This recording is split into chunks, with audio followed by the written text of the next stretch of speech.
特區政府全力推動1+4產業高質量發展，設政府引導基金，聯動社會資本共同投資，加快形成產業生態，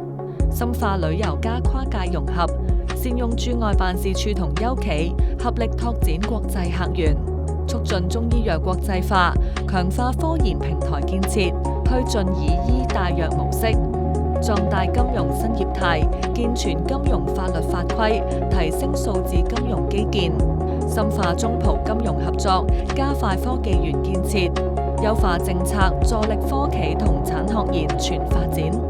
協同奧琴會展資源，推動優質國際項目落地並達成合作，